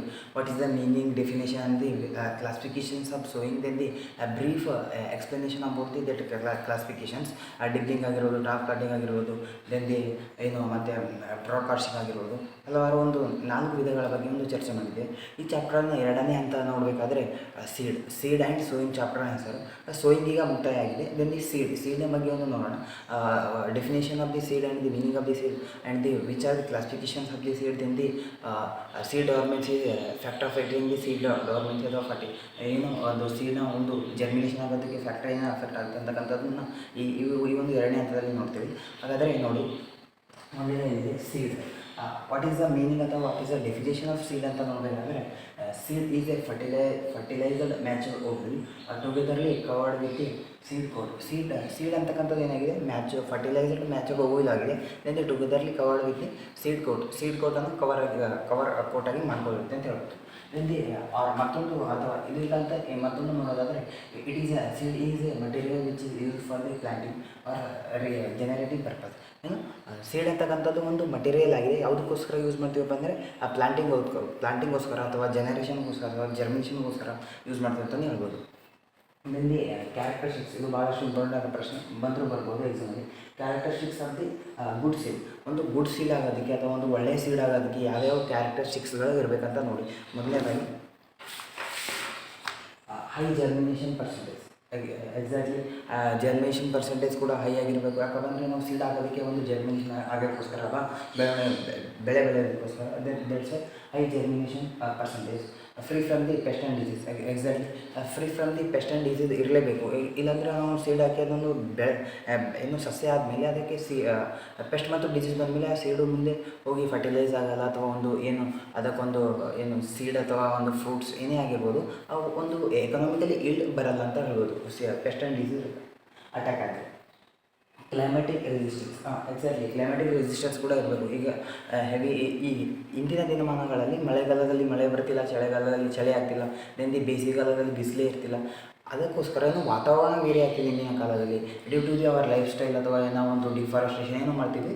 ದಟ್ಸ್ ವೈ ಇಲ್ಲೇನಿದೆ ಕ್ಲೈಮೆಟಿಕ್ ರೆಸಿಸ್ಟೆನ್ಸ್ ಕೂಡ ಇರ್ಬೋದಲ್ವ. ಹೆಚ್ಚಿಗೆ ಮಳೆ ಬಂದರೆ ಕೂಡ ತಡ್ಕೋಬೋದು, ಕಡಿಮೆ ಮಳೆ ಬಂದರೆ ಕೂಡ ತಡ್ಕೋಬೋದು. ದೆನ್ ಬಿಸಿಲು ಜಾಸ್ತಿ ಇದ್ದರೆ ತಡ್ಕೋಬೇಕು, ಕಡಿಮೆ ಬಿಸಿಲು ಇದ್ದರೆ ತಡ್ಕೋಬೇಕು, ಹೆಚ್ಚಿನ ಚಳಿಗೆ ತಡ್ಕೋಬೇಕು. ದ್ಯಾಟ್ಸ್ ವೈ ಕ್ಲೈಮೆಟಿಕ್ ರೆಸಿಸ್ಟೆನ್ಸ್ ಕೂಡ ಅದಕ್ಕೆ ಇರಬೇಕು. ಗುಡ್ ಸೈಜ್ ಆ್ಯಂಡ್ ಕಲರ್ ಆಗಿರ್ಬೇಕು. ದೆನ್ ಹೈ ಸೆಲ್ಫ್ ಲೈಫ್ ಕೂಡ ಜಾಸ್ತಿ ಆಗಿರಬೇಕು. ಹೈ ಜೆನೆಟಿಕ್ ಪ್ಯೂರಿಟಿ ಅಥವಾ ಜೆನೆಟಿಕ್ ಪ್ಯೂರಿಟಿ ಕೂಡ ಜಾಸ್ತಿ ಆಗಿರಬೇಕು. ಇನ್ನೂ ಒಂದು ಎರಡು ನೋಡೋದಾದರೆ high marketing value. Then marketing value ಕೂಡ ಹೈ ಆಗಿರಬೇಕಲ್ವ. ಈಗ ನಾವೊಂದು ಯಾವುದೋ ಒಂದು ಸೀಡ್ನ ವೆರೈಟಿ ಬೆಳೆದ್ವಿ ಅಂತ ಇಟ್ಕೊಳ್ಳಿ, ಆ ಸೀಡ್ಗೆ ಒಂದು ಮಾರ್ಕೆಟ್ನ ವ್ಯಾಲ್ಯೂ ಇರಲಿಲ್ಲ ಅಂದರೆ ಏನು ಮಾಡೋದು? ಮಾರ್ಕೆಟ್ನ ವ್ಯಾಲ್ಯೂ ಇಲ್ಲ, ನಾವು ಬೆಳೆದಿಲ್ಲ ಒಂದು ಕಡಿಮೆ ಅಮೌಂಟಲ್ಲಿ ಹೋದರೆ ನಾವು ಯಾವುದಕ್ಕೋಸ್ಕರ ಬೆಳಿತೀವಿ? ನಮ್ಮ ಒಂದು ಫುಡ್ಗೋಸ್ಕರ, ದೆನ್ ಎಕನಾಮಿಕ್ ಪರ್ಪಸ್ಗೋಸ್ಕರ ಅಲ್ವ. ನಾವೊಂದು ಎಕನಾಮಿಕಲಿ ಮುಂದೆ ಬರಬೇಕಂತ ಒಂದು ಸೀಡ್ ಅಥವಾ ಒಂದು ಬೆಳವಣಿಗೆ ಮಾಡಿದಾಗ ಆ ಒಂದು ಮಾರ್ಕೆಟ್ ವ್ಯಾಲ್ಯೂನೇ ಫ್ಲಕ್ಚುಯೇಷನ್ ಅಥವಾ ಮಾರ್ಕೆಟ್ ವ್ಯಾಲ್ಯೂ ಡೌನ್ ಇದ್ದಾಗ ಏನಾಗುತ್ತೆ? ದೆನ್ ಸೀಡ್ ಅದು ಬೆಳೆದಿದ್ದು ವೇಸ್ಟ್ ಆಗುತ್ತೆ. ದೆನ್ ಇನ್ನೊಂದು ನೋಡೋದಾದರೆ optimum moisture content to the storage. ಅಂದರೆ ಸ್ಟೋರೇಜ್ ಈಗ ಒಂದು ಮಾರ್ಕೆಟ್ ಫ್ಲಕ್ಚುಯೇಷನ್ ಆದಾಗ, ಮಾರ್ಕೆಟಲ್ಲಿ ಅದು ಕಡಿಮೆ ಅದರ ಒಂದು ರೇಟ್ ಇದ್ದಾಗ ನಾವು ಸ್ಟೋರೇಜ್ ಮಾಡ್ತೀವಿ. ಸ್ಟೋರೇಜ್ ಮಾಡಿದಾಗ ಅದು ಜಾಸ್ತಿ ದಿನ ಅದೊಂದು ಬಾಳಿಕೆ ಬರಬೇಕು. ಅಂದರೆ ಸ್ಟೋರೇಜ್ ರೂಮ್ನಲ್ಲಿ ಇಟ್ಟಾಗ ಅದು ಜಾಸ್ತಿ ದಿನ ಒಂದು ಸ್ಟೋರೇಜ್ ರೂಮ್ನಲ್ಲಿ ಇರಬೇಕು, ಹಾಳಾಗಬಾರ್ದು. ದಟ್ಸ್ ವೈ ಸ್ಟೋರೇಜ್ ಇಕ್ಕಿದಾಗ ಯಾವಾಗ ಒಂದು ನಮಗೆ ಒಂದು ಮಾರ್ಕೆಟ್ ವ್ಯಾಲ್ಯೂ ಜಾಸ್ತಿ ಬರುತ್ತೋ ಆವಾಗ ಒಂದು ಮಾರ್ಕೋಬೋದಲ್ಲ. ದೆನ್ ಅದಕ್ಕೋಸ್ಕರ ಸ್ಟೋರೇಜ್ ಮಾಯ್ಚರ್ ಕೂಡ ಒಳ್ಳೆಯದಾಗಿರ್ಬೇಕಂತ ಇಲ್ಲಿ ಮೆನ್ಷನ್ ಆಗಿದೆ. Let's discuss about the what are the ಅಥವಾ ಕ್ಲಾಸಿಫಿಕೇಷನ್ ಆಫ್ ದಿ ಸೀಡ್ನ ಒಂದು ಕ್ಲಾಸಿಫಿಕೇಷನ್ ಯಾವ ರೀತಿ ಮಾಡಿದ್ದಾರೆ, ಯಾವುದು ಆಧಾರದ ಮೇಲೆ ಮಾಡಿದ್ದಾರಪ್ಪ ಅಂದರೆ ಸೀಡ್ನ ಕ್ಲಾಸಿಫಿಕೇಷನು ಪ್ರೊಡ್ಯೂಸರ್ ಯಾರ್ಯಾರು ಪ್ರೊಡ್ಯೂಸ್ ಮಾಡ್ತಾರೆ, ಬ್ರೀಡರ್ ಆಗಿರ್ಬೋದು, ನ್ಯೂಕ್ಲಿಯಸ್ ಏನು ಒಂದು ಬ್ರೀಡರ್ ಸೀಡ್ ಆಗಿರ್ಬೋದು, ರಿಸರ್ಚರ್ ಆಗಿರ್ಬೋದು, ಯಾರ್ಯಾರು ಪ್ರೊಡ್ಯೂಸ್ ಮಾಡ್ತಾರೆ. This classifications are depend on the producers. ಅಂದರೆ ಸೀಡ್ನ ಒಂದು ಪ್ರೊಡ್ಯೂಸ್ ಯಾರು ಮಾಡ್ತಾರೆ ಅದರ ಆಧಾರ ಮೇಲೆ ಒಂದು ಕ್ಲಾಸಿಫಿಕೇಷನ್ ಮಾಡೋದಾಗಿದೆ ಅಂತ ಹೇಳ್ಬೋದು. ಹಿಂದೆ discuss about the various classes of seed ನೋಡೋದಾದರೆ nuclear seed, breeder seed, foundation seed, then the certified seed. ಯಾವ್ಯಾವ nuclear seed, breeder seed, foundation seed, certified seed. ಇಲ್ಲಿ ಫೌಂಡೇಶನ್ ಸೀಡ್ ಆದಮೇಲೆ ಮತ್ತೊಂದು ಸೀಡ್ ಬರುತ್ತೆ, ಅದು ಇನ್ನೂ ಒಂದು ಆ್ಯಡ್ ಆಗಿಲ್ಲ ಅಂತ ಹೇಳ್ಬೋದು. ರಿಜಿಸ್ಟರ್ ಸೀಡ್ ಅಂತ ಒಂದು ರಿಜಿಸ್ಟರ್ ಸೀಡ್ ಅಂತ ಕೂಡ ಬರುತ್ತೆ, ರಿಜಿಸ್ಟರ್ ಸೀಡ್. ಇಲ್ಲಿ going to nuclear seed, first classification that is the nuclear seed. What is the meaning of nuclear seed ಅಥವಾ definition of the nuclear seed ಅಂತ ನೋಡೋದಾದರೆ produced by the breeder organization or the researcher.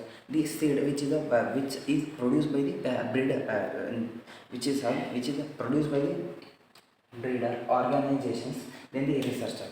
ಇನ್ನು ಈ ಒಂದು ಸೀಡ್ನ ಯಾರು produce ಮಾಡ್ತಾರಪ್ಪ ಅಂದರೆ researcher ಅವರು, ಆರ್ಗನೈಜೇಷನ್ ಅವರು ಅಥವಾ ಒಂದು ಸೈಂಟಿಸ್ಟ್ ಅವರು ಈ ಒಂದು ಸೀಡ್ನ ಪ್ರೊಡ್ಯೂಸ್ ಮಾಡ್ತಾರೆ. The seed which is produced by the researchers, organisations, then the institutes are the scientist ಅಂತಲೇ ಹೇಳ್ಬೋದು. ದೆನ್ ಇದು ಒಂದು ಜೆನೆಟಿಕಲಿ ಪ್ಯೂರ್ ಆಗಿದೆ.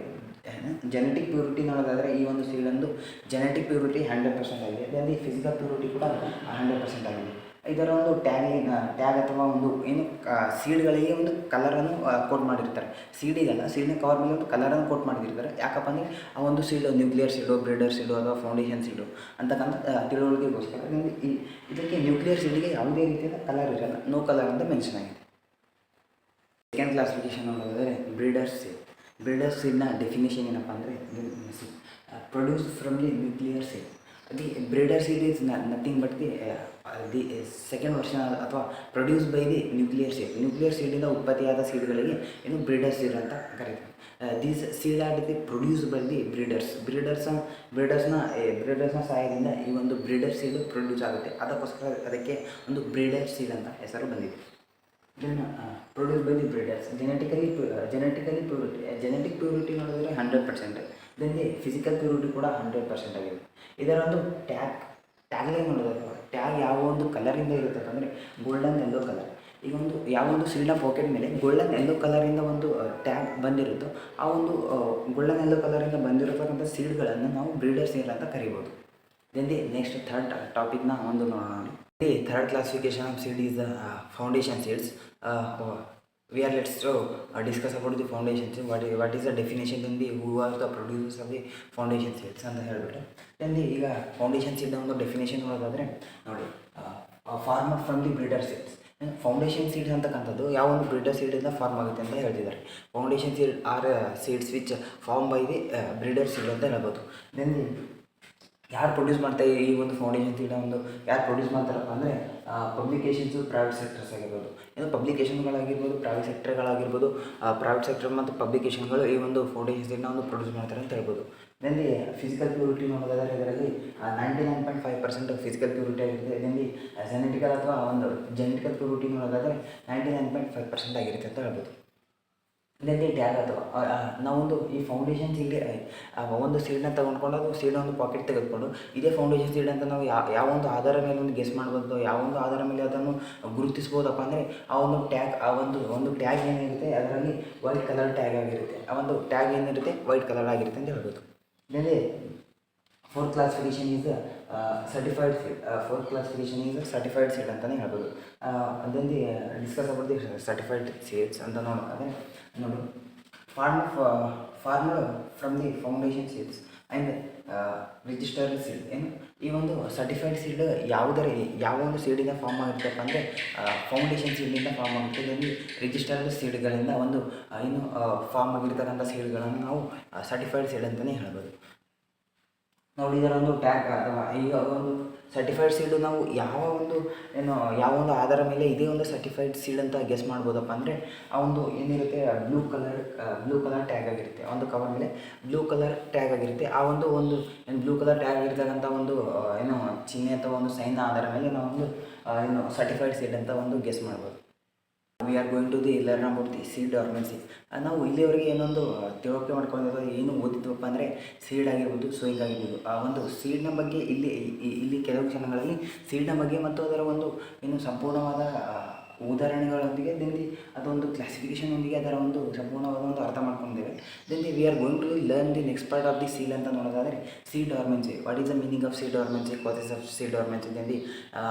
ಬ್ರೇಕ್ ಡೌನ್ ಮಾಡೋದಕ್ಕೆ ಸೀಡ್ ಡಾರ್ಮೆನ್ಸಿನ ಬ್ರೇಕ್ ಡೌನ್ ಮಾಡೋದಕ್ಕೆ ಯಾವ ಒಂದು ಅಪ್ಲಿಕೇಶನ್ಗಳನ್ನು ತಂದಿದ್ದಾರೆ ಅಥವಾ ಯಾವ್ಯಾವ ಒಂದು ಹೊಸ ರೀತಿಯ ಟೆಕ್ನಾಲಜಿಗಳನ್ನು ತಂದಿದ್ದಾರೆ ಅಂತಕ್ಕಂಥದ್ದನ್ನ ಈಗ ಒಂದು ಕೆಲವು ಕ್ಷಣಗಳಲ್ಲಿ ಓದಲಿ ಹೋಗ್ತಾ ಇದ್ದೇವೆ.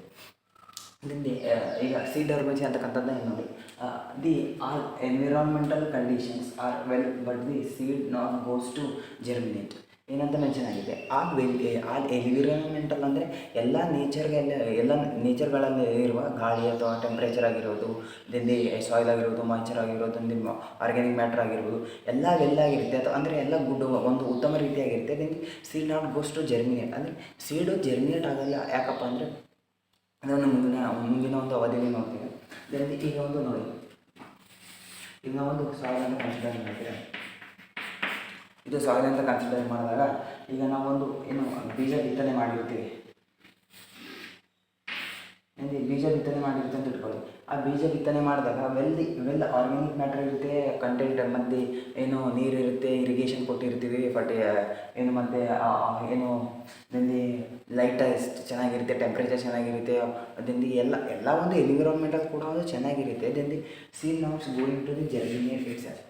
ಸೀಡ್ ಜರ್ಮಿನೇಟ್ ಆಗೋದಕ್ಕೆ ಜರ್ಮಿನೇಟ್ ಆಗಲ್ಲ. ಇದು ಜರ್ಮಿನೇಟ್ ಯಾಕಾಗಲ್ಲಪ್ಪ ಅಂತ ಈಗ ಒಂದು ಕೆಲವು ಕ್ಷಣಗಳಲ್ಲಿ ನೋಡ್ತೀವಿ. ನೋಡಿ, away seed not germinate in the all favourable condition of good ಅಂತ ನೋಡಿದಾಗ ನೋಡಿ, ಕಾಸಸ್ ಆಫ್ ಸೀಡ್ ಡಾರ್ಮೆನ್ಸಿ ಇಲ್ಲಿ ಅದೇ ಮೆನ್ಷನ್ ಆಗಿದೆ. What are the causes for the seed dormancy ಅಂತ ನೋಡಿದಾಗ ನೋಡಿ, ಲೈಟ್ ರಿಕ್ವೈರ್ಮೆಂಟ್.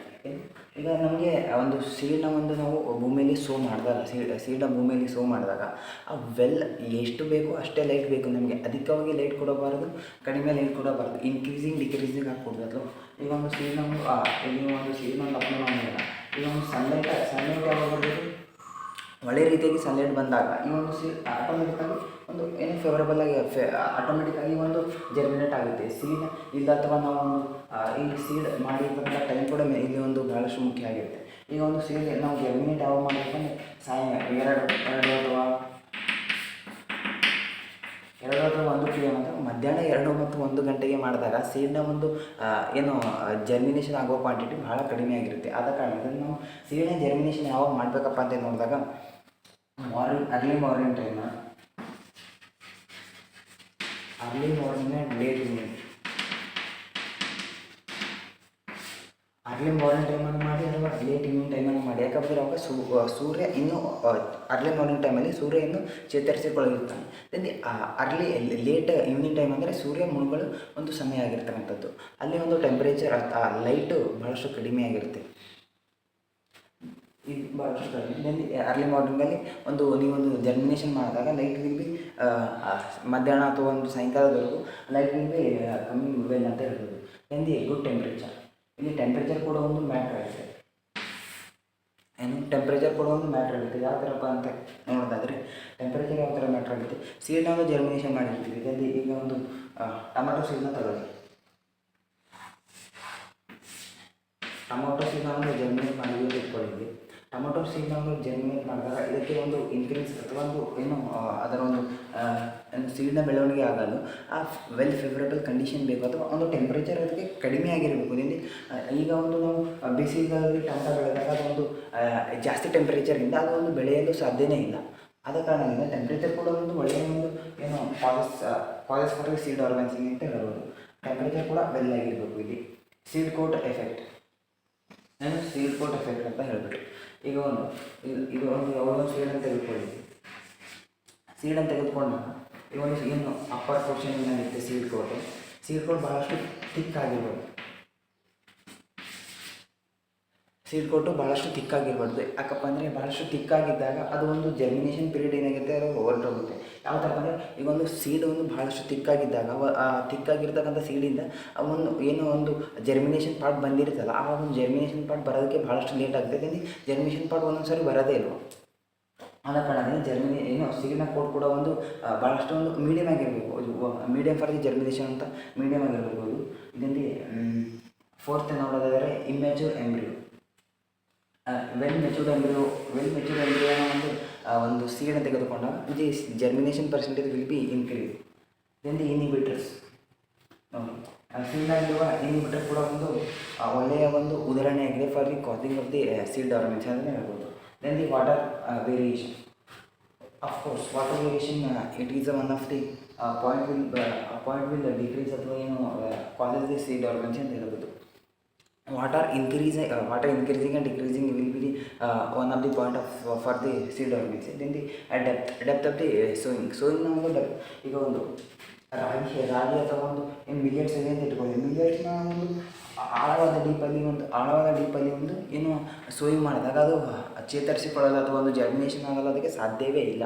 ಆಳವಾದ ಡೀಪ್ನಲ್ಲಿ ರಾಗಿ ಅಥವಾ ಯಾವುದೇ ಮಿಲಿಯಟ್ಸ್ನ ನಾವು ಸೋಯಿಂಗ್ ಮಾಡ್ತಿದ್ವಿ ಅಂದರೆ ಆದಷ್ಟು ಮಣ್ಣಿನ ಮೇಲ್ಮೆಯಲ್ಲಿ ಅಥವಾ ಸ್ವಲ್ಪ ಕೆಳಗೆ ಅದನ್ನು ಸೋಯಿಂಗ್ನ ಮಾಡೋದು. ಡಿಸೀಸ್ ಅಂತ ಹೇಳ್ಬಿಟ್ಟು ಅಫ್ಕೋರ್ಸ್ ಸೀಡ್ನ ಡಿಸೀಸ್ಡ್ ಸೀಡ್ನ ಹಾಕಿದಾಗ ನಮಗೆ ಯಾವುದೇ ರೀತಿಯಾದ ಜರ್ಮಿನೇಷನ್ ಅಥವಾ ಬೆಳವಣಿಗೆ ಆಗಲು ಸಾಧ್ಯನೇ ಇಲ್ಲ. ನೈಟ್ ನೋಡಿದರೆ birds and insect. Of course birds are insect are the well examples for the causing the seed dormancy ಅಂತ ಹೇಳ್ಬೋದು. ಆ ಸೀಡ್ ಡಾರ್ಮೆನ್ಸಿ ಯಾವ ಆಧಾರದ ಮೇಲೆ ಆಗಿದೆ ಅಂತಕ್ಕಂತ ಹೇಳಿಬಿಟ್ಟು ಅದರ ಮೇಲೆ 3 ಟೈಪ್ ಆಗಿ ಕ್ಲಾಸಿಫಿಕೇಶನ್ ಮಾಡಲಾಗಿದೆ. 3 ಟೈಪ್ಸ್ ಕ್ಲಾಸಿಫಿಕೇಶನ್ ಆಗಿದೆ. ಸೀಡ್ ಡಾರ್ಮೆನ್ಸಿ ಆಗೋದಕ್ಕೆ ಕಾರಣಗಳು ಅಥವಾ ಯಾವ ಪರ್ಟಿಕ್ಯುಲರ್ ಮೆಟೀರಿಯಲ್ ಮೇಲೆ ಅಥವಾ ಯಾವ ಪರ್ಟಿಕ್ಯುಲರ್ ಆಗಿ ಸೂಚ್ಯಾಂಕದ ಮೇಲೆ ಸೀಡ್ ಡಾರ್ಮೆನ್ಸಿ ಆಗಿದೆ ಅಂತಕ್ಕಂಥ ಆಧಾರದ ಮೇಲೆ ಇಲ್ಲಿ ಮೂರು ಟೈಪ್ಸ್ಗಳನ್ನು ಮಾಡಲಾಗಿದೆ ಅಂತ ಹೇಳ್ಬೋದು. ಇನ್ನೇಟ್ ಆಗಿರ್ಬೋದು, ಇನ್ಫೋರ್ಸ್ಡ್ ಆಗಿರ್ಬೋದು, ಇಂಡ್ಯೂಸ್ಡ್ ಆಗಿರ್ಬೋದು. Then we are going to learn about what is the innate, enforced, induced ಅಂತ ನೋಡೋದಾದರೆ ಇನ್ನೇಟ್ ಅಂದರೆ occurrence due to the genetic change. ಏನಾಗಿದೆ ಇಲ್ಲಿ ಇನ್ನೆಂಟ್ ಅಂದರೆ the seed will not be germinate due to the genetic variation. Genetically ಅದರಲ್ಲಿ change ಆಗಿರುತ್ತೆ. ಆದ ಕಾರಣದಿಂದ the seed will not goes to the produce ಅಥವಾ ಜರ್ಮಿನೇಟ್ ದಿ ಇಟ್ಸ್ ಸೆಲ್ಫ್ ಅಂತಲೇ ಹೇಳ್ಬೋದು. Due to the due to the genetic change ಅಂತಲೇ ಹೇಳ್ಬೋದು innate ಅಂದರೆ. ದೆನ್ ದಿ ಇನ್ಫೋರ್ಸ್ ಅಂದರೆ due to the deficient of the oxygen, then the excess of oxygen, then the depth of the placement. Enforced ಅಂದರೆ ಅಧಿಕ oxygen ಕಡಿಮೆ oxygen ಇಂದ enforcement due to the increase of the oxygen and the decrease of the oxygen ಅಂತ ಹೇಳ್ಬೋದು. Excess amount of the deficient amount of oxygen and the place of the depth. ಏನು ಡೆಪ್ತಿಗೆ ಒಂದು seed ನಾನು ಹೇಳಿದೆವಲ್ಲ, ರಾಗಿಗೆ ಏನೋ ಒಂದು ಕೆಳಗೆ ಒಂದು ಡೆಪ್ತಾಗಿ ಆಳವಾಗಿ ಒಂದು ಏನು ಸೋಯಿನ ಮಾಡಿದಾಗ ಅದೊಂದು ಅದರ ಒಂದು ಜರ್ಮಿನೇಷನ್ ಪರ್ಸೆಂಟೇಜ್ ಭಾಳಷ್ಟು ಕಡಿಮೆ ಆಗಿರುತ್ತೆ ಅಂತ ಹೇಳಿದ್ವಲ್ಲ. That is one of the that is example for ಇದನ್ನು and depth of the placement. Then the induced ಅಂತ ನೋಡಿದ್ರೆ causal due to the unfavourable conditions. ಏನು causal due to the unfavourable conditions. ಏನು ಸೀಡ್ ಒಂದು ಜರ್ಮಿನೇಷನ್ ಮಾಡಿರ್ತೀವಿ, ಏನು ಒಂದು ಒಳ್ಳೆಯ ವಾತಾವರಣ ಇರಲ್ಲ, ಅದೇನು ಟೆಂಪ್ರೇಚರ್ಸ್ ಸರಿಯಾಗಿರಲ್ಲ, ನೀರು ಕೊಡಲ್ಲ, ನಾವು ಆರ್ಗ್ಯಾನಿಕ್ ಮ್ಯಾಟರ್ಸ್ ಇರಲ್ಲ ಮಣ್ಣಲ್ಲಿ, ಇದೇನು ಬೇರೆ ಬೇರೆಯಾದ ಒಂದು well developed organic well developed environmental condition ಇರಲ್ಲ ಅಂತ ಹೇಳ್ಬೋದು. Then we are reached the last part of this portion. Seed and sowing ಚಾಪ್ಟರ್ನ ಒಂದು ಕೊನೆಯ ಹಂತದಲ್ಲಿ ನಾವು ಬಂದು ತಲುಪಿದ್ದೀವಿ. That is a methods to breaking the seed dormancy. ಆ ಸೀಡ್ ಡಾರ್ಮೆನ್ಸಿನ ಬ್ರೇಕ್ ಮಾಡೋದಕ್ಕೆ ಯಾವ ಒಂದು ಮೆಥಡ್ಸ್ನ ಅಥವಾ ಟೆಕ್ನಾಲಜಿಗಳನ್ನು ಅಡಾಪ್ಟ್ ಮಾಡಲಾಗಿದೆ ಅಥವಾ ಮಾಡ್ತಾ ಇದ್ದಾರೆ ಅಂತಕ್ಕಂಥದ್ದನ್ನ ಈ ಒಂದು ಕೊನೆಯ ಹಂತದಲ್ಲಿ ನಾವು ತಿಳುವಳಿಕೆ ಮಾಡ್ಕೊಳ್ತೇವೆ. ಇಲ್ಲಿ ಸೀಡ್ ಡಾರ್ಮೆನ್ಸಿ ಅಂದರೆ ಭಾಳಷ್ಟು ಈಗ ಒಂದು ಕ್ರಿಟಿಕಲ್ ಆದ ಕಂಡೀಷನ್ ಅಥವಾ ಏನು ಒಂದು ಸೀಡ್ನ ಒಂದು ಜರ್ಮಿನೇಷನ್ ಆಗೋದಂಗೆ ತಡೆಯುತ್ತೆ. ಈಗ ಒಂದು ರೈತ ಒಂದು ಸೀಡ್ನ ಸೋಯಿ ಮಾಡಾದ್ಮೇಲೆ ಅದೊಂದು ಸೀಡ್ ಅವನಿಗೆ ಏನು ಅಂದ್ಕೊಳ್ತಾನೆ, ಸೀಡ್ ಒಂದು ಜರ್ಮಿನೇಷನ್ ಆಗಿ ಒಳ್ಳೆಯ ರೀತಿಯಾದ ಫಲವತ್ತತೆ ಕೊಡುತ್ತೆ ಅಂತ ಅವನು ಅಂದ್ಕೊಂಡು ಸೀಡನ್ನು ಸೋಯಿ ಮಾಡಿರ್ತಾನೆ. ಆ ಸೀಡು ಒಟ್ಟು ಜರ್ಮಿನೇಷನೇ ಆಗಲ್ಲ. ಆ ಸೀಡು ಒಳ್ಳೆ ಇಲ್ಡ್ ಎಕನಾಮಿಕ್ ಇಲ್ಡೇ ಕೊಡದೇ ಇದ್ದಾಗ ಬೇಸರ ಆಗುತ್ತಲ್ವ. ಅದಕ್ಕೋಸ್ಕರ ಸೀಡ್ನ ಒಂದು ಬ್ರೇಕ್ ಡೌನ್ ಆಗಿ ಸೀಡ್ ಡಾರ್ಮೆನ್ಸಿ ಇದಕ್ಕೆ ಮಾಡಿದ್ದಕ್ಕೆ ಯಾವುದೇ ಒಂದು ಫೇವರಬಲ್ ಅಥವಾ ಅನ್ಫೇವರಬಲ್ ಕಂಡೀಷನಲ್ಲಿ ಕೂಡ ಆ ಒಂದು ಸೀಡ್ನ ಒಂದು ರೆಸಿಸ್ಟೆನ್ಸ್, ಯಾವುದೇ ಒಂದು ಸ್ಯಾಲಿನಿಟಿ ಆಗಿರ್ಬೋದು, ಟೆಂಪ್ರೇಚರ್ ಆಗಿರ್ಬೋದು, ಅದು ರೇನ್ ಆಗಿರ್ಬೋದು, ಆರ್ಗ್ಯಾನಿಕ್ ಮ್ಯಾಟರ್ಸ್ ಆಗಿರ್ಬೋದು, ರೆಸಿಸ್ಟೆನ್ಸ್ ಮಾಡಿ ಆ ಸೀಡ್ಗೆ ಒಂದು ಒಳ್ಳೆಯ ರೀತಿಯಾದ ರೆಸಿಸ್ಟೆಂಟಾಗಿ ಬೆಳವಣಿಗೆ ಆಗಲು ಈ ಒಂದು ಸೀಡ್ ಡಾರ್ಮೆನ್ಸಿ ಬ್ರೇಕಿಂಗ್ ದಿ ಮೆಥಡ್ಸ್ಗಳನ್ನು ಅಡಾಪ್ಟ್ ಮಾಡಲಾಗಿದೆ ಅಂತ ಹೇಳ್ಬೋದು. ನಿಮಗೆ let start the method breaking of the seed dormancy ಅಂತ ನೋಡೋದಾದರೆ, ಮೊದಲನೇದಾಗಿ ಸ್ಕ್ಯಾರಿಫಿಕೇಷನ್. ನೋಡಿ, ಸ್ಕ್ಯಾರಿಫಿಕೇಷನ್ ಅಂದರೆ ಏನಪ್ಪ ಅಂದರೆ weakness of seed coat. Scarification ಏನಿದೆ ಅಂದರೆ ನಾವು ಲೆಗ್ಯೂಮ್ಸಲ್ಲಿ ನೋಡೋಣ. ಆಲ್ಮೋಸ್ಟ್ ದಿ ಲೆಗ್ಯೂಮ್ಸಲ್ಲಿ ನೋಡಿದಾಗ ಸೀಡ್ ಕೋಟ್ ಈಸ್ ಅಬ್ಸಲ್ಯೂಟ್ಲಿ ಏನಿರುತ್ತೆ, ತಿಕ್ಕಾಗಿರುತ್ತೆ ಅಲ್ವಾ. ಇಲ್ಲಿ ಸೀಡ್ ಕೋಟು ತಿಕ್ಕಾಗಿದ್ದಾಗ ನಮಗೆ ಒಂದು ಮಣ್ಣಲ್ಲಿ ನಾವು ಸೀಡ್ನ ಒಂದು ಅಡಾಪ್ಟ್ ಮಾಡಿದಾಗ ಅಂತ ಇಟ್ಕೊಳ್ಳಿ.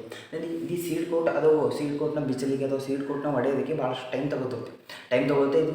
ಅಥವಾ ಒಂದೊಂದು ಬಾರಿ ಸೀಡ್ನ ಒಂದು ಏನು ತಿಕ್ ಕೋಟ್ ಏನಾಗಿರುತ್ತೆ ಅದೊಂದು ಜರ್ಮಿನೇಷನ್ ಆಗಲು ಅವಕಾಶನೇ ಕೊಡಲ್ಲ.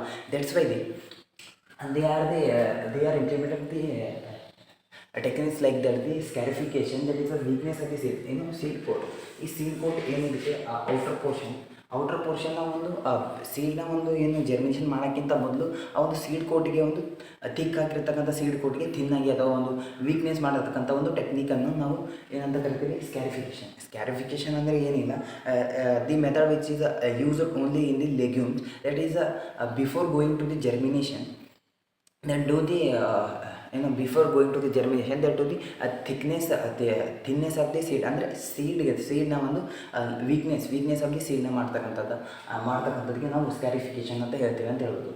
ಯೂಸ್ಡ್ ಓನ್ಲಿ ಲೆಗ್ಯೂಮ್ಸ್ ಅಂತ ಹೇಳಿದೆ. Used only hard seed coat ಲೆಗ್ಯೂಮ್ಸಲ್ಲಿ ಇರುತ್ತೆ. ಹಾರ್ಡ್ ಸೀಡ್ ಕೋಟ್ ಯಾವ್ಯಾವ ಒಂದು ಸೀಡ್ಗಳಿಗಿದೆ ಆ ಒಂದು ಸೀಡ್ಗಳಿಗೆ ಮಾತ್ರ ಅಳವಡಿಕೆ ಮಾಡಲಾಗುತ್ತೆ ಈ ಒಂದು ಸ್ಕ್ಯಾರಿಫಿಕೇಷನ್. ಆ ಒಂದು ಸ್ಕ್ಯಾರಿಫಿಕೇಷನಲ್ಲಿ ಏನೇನೋ ಒಂದು ಉಪಯೋಗದಲ್ಲಿ ಏನೇನು ಮಾಡ್ತಾರಪ್ಪ ಅಂದರೆ ಕೆಮಿಕಲ್ ಯೂಸ್ ಮಾಡ್ತಾರೆ ಅಥವಾ ಒಂದು ಫಿಸಿಕಲಿಯಾಗಿ ಯೂಸ್ ಮಾಡ್ತಾರೆ ಅಂತ ಹೇಳ್ಬೋದು. ಕೆಮಿಕಲ್ಸ್ ಆಗಿ ಯೂಸ್ ಮಾಡ್ಬೋದು. ಕೆಮಿಕಲ್ಸ್ಗಳು ಯೂಸ್ ಮಾಡ್ಬೋದು ಯಾವುದಕ್ಕೋಸ್ಕರ ಅಂದರೆ ವೀಕ್ನೆಸ್ ಅಲ್ಲಿ ಸೀಡ್ಗೋಸ್ಕರ. ಫಿಸಿಕಲಾಗಿ ಯೂಸ್ ಮಾಡ್ಬೋದು. ನಾವು ನೋಡಿದ ಪ್ರಕಾರ ಈಗ ಒಂದು ಹೋಗೋಕ್ಕಿಂತ ಅಂದರೆ ಈಗ ಜರ್ಮಿನೇಷನ್ ಒಂದು ಸೋಯಿಂಗ್ ಮಾಡೋಕ್ಕಿಂತ ಮೊದಲೇ ಸೀಡ್ಗಳನ್ನು ನೀರಿನಲ್ಲಿ ನೆನೆಯಿಕ್ತಾರಲ್ವ, ನೀರಿನಲ್ಲಿ ಸೋಪುಡ್ ಸೀಡ್ನ ಅಪ್ಲೈ ಮಾಡ್ತಾರೆ. ಆಲ್ಮೋಸ್ಟ್ ನಾನು ನೋಡಿದ ಪ್ರಕಾರ ಫಿಸಿಕಲಿ ಸೋಪುಡ್ ಮಾಡಿಬಿಟ್ಟು ಸೀಡ್ನ ಒಂದು ದಿನ ಅಥವಾ ಒಂದು ಅವಧಿಗೆ ಒಂದು ಸೋಪುಡ್ ಮಾಡಿಬಿಟ್ಟು ಆ ಸೀಡ್ಗಳನ್ನು going to the seed sowing ಅಂತ ನೋಡ್ಬೋದು. then we are let's discuss the stratification ಅಂದರೆ ಏನಿಲ್ಲ, temperature treatment. Stratification is nothing but ಇದು ಏನು ಅಡಾಪ್ಟ್ ಆಗಿದೆ ಅಂದರೆ ಟೆಂಪ್ರೇಚರಿಂದ ಅದಕ್ಕೆ ಒಂದು ಏನು ಒಳ್ಳೆಯಾಗಿರ್ತಕ್ಕಂಥದ್ದು ಟ್ರೀಟ್ಮೆಂಟ್ ಕೊಟ್ಟಿರ್ತಾರೆ. ದೆನ್ ಅದಕ್ಕೆ ಟೆಂಪ್ರೇಚರ್ ಟ್ರೀಟ್ಮೆಂಟ್ ಅಥವಾ ಏನು ಸರ್ಟಿಫಿಕೇಷನ್ ಅಂತಕ್ಕಂತ ಹೇಳ್ಬೋದು. ದೆನ್ ಅದರಲ್ಲಿ ಎರಡು cold stratification and moist stratification. Cold stratification ಅಂದರೆ ಟೆಂಪ್ರೇಚರ್ ಎಷ್ಟಿಂದ ಎಷ್ಟರವರೆಗೆ ಟ್ರೀಟ್ ಮಾಡಿರ್ತಾರೆ, 0 to 5 ಡಿಗ್ರಿವರೆಗೆ ಒಂದು ಟ್ರೀಟ್ ಮಾಡಿರ್ತಾರೆ. ದೆನ್ ಮಾಯ್ಸ್ಟ್ ಸ್ಟ್ರಾಟಿಫಿಕೇಷನ್ ಅಂತ ನೋಡೋದಾದರೆ 15ರಿಂದ 20ರವರೆಗೆ ಒಂದು ಟೆಂಪ್ರೇಚರ್ನ ಒಂದು ಏನು ಟ್ರೀಟ್ ಮಾಡಿರ್ತಾರೆ ಅಂತ ಹೇಳ್ಬೋದು. ಥರ್ಡ್ ಪಾರ್ಟ್ ನೋಡೋದಾದರೆ ಮೂರನೇ ಒಂದು ಮೆಥಡ್ಸ್ ನೋಡೋದಾದರೆ ಲೈಟ್ ಟ್ರೀಟ್ಮೆಂಟ್. ಇನ್ನು ಮೂರನೇ method light treatment, giving the light of the seed. ಆ ಒಂದು before going to the sowing ಅಂತ ನೋಡೋದಾದರೆ ಆ ಒಂದು ಸೀಡಿಗೆ ಆಲ್ಮೋಸ್ಟ್ ಒಳ್ಳೆಯದಾದ ಒಂದು ಲೈಟ್ ಟ್ರೀಟ್ಮೆಂಟನ್ನು ಕೊಟ್ಟಿರ್ತಾರೆ ಅಂತ ಹೇಳ್ಬೋದು. ಹಾಗಾದರೆ ನಾಲ್ಕನೇ ಒಂದು ಟ್ರೀಟ್ಮೆಂಟು ಇದು ಕೊನೆಯದಾಗಿರತಕ್ಕಂಥ ಒಂದು ಅಪ್ಲಿಕೇಶನ್ ಅಂತಲೇ ಹೇಳ್ಬೋದು. ಅದರಲ್ಲಿ treatment with the PGS, plant growth regulators. ಏನು ಪ್ಲ್ಯಾಂಟ್ ಗ್ರೋತ್ ರೆಗ್ಯುಲೇಟರಿಂದ ಆ ಒಂದು ಏನು ಸೀಡ್ಗೆ ಒಂದು ಕೋಟ್ ಮಾಡಿರ್ತಾರೆ ಅಥವಾ ಒಂದು before going to the sowing ಆ ಒಂದು ಸೀಡ್ಗೆ ಪ್ಲ್ಯಾಂಟ್ ಗ್ರೋತ್ ರೆಗ್ಯುಲೇಟರ್ಗಳನ್ನು ಅಳವಡಿಕೆ ಮಾಡಿರ್ತಾರೆ ಅಂತ ಹೇಳ್ಬೋದು. ಇದರಲ್ಲಿ ಗಿವಿಂಗ್ ದಿ ಕೆಮಿಕಲ್ಸ್, ಅದೇ ಒಂದು ಸೀಡಿಗೆ ಏನು ಕೊಡ್ತಾರಪ್ಪ ಅಂದರೆ ಕೆಮಿಕಲ್ಸ್ ಕೊಡ್ತಾರೆ. ಕೆಮಿಕಲ್ಸ್ ಅಥವಾ ಒಂದು ಪ್ಲ್ಯಾಂಟ್ ಗ್ರೋತ್ ರೆಗ್ಯುಲೇಟರ್ ಅಂದರೆ ಲಿಕ್ವಿಡ್ಸ್ ಫಾರ್ಮಲ್ಲಿರುತ್ತೆ. ಅದರಲ್ಲಿ ಏನು ಗಿವಿಂಗ್ ದಿ ಕೆಮಿಕಲ್ಸ್ ಅಂತಲೇ ಹೇಳ್ಬೋದು. ಆ ಕೆಮಿಕಲ್ಸ್ ಯಾರಪ್ಪ ಅನ್ನೋದಾದರೆ ABE ಆಗಿರೋದು, ಅಬ್ಸಿಸಿಕ್ ಆ್ಯಸಿಡ್ ಆಗಿರೋದು, ದಿಂದಿ ಅಬ್ಸಿಸಿಕ್ ಆ್ಯಸಿಡ್ ಆಗಿರೋದು, ದಿಂದಿ ಜಿಬರ್ರಿಕ್ ಆ್ಯಸಿಡ್ ಆಗಿರೋದು, ಸೈಟೋಕಿನಿನ್ ಆಗಿರೋದು. ABE ಏನು ಮಾಡುತ್ತೆಪ್ಪ, ಇನ್ಹಿಬಿಟ್ಗೆ ಭಾಳಷ್ಟು ಇಂಪಾರ್ಟೆಂಟ್ ಆಗೋದು ಇದು. ಇನ್ಹಿಬಿಟ್ಗೆ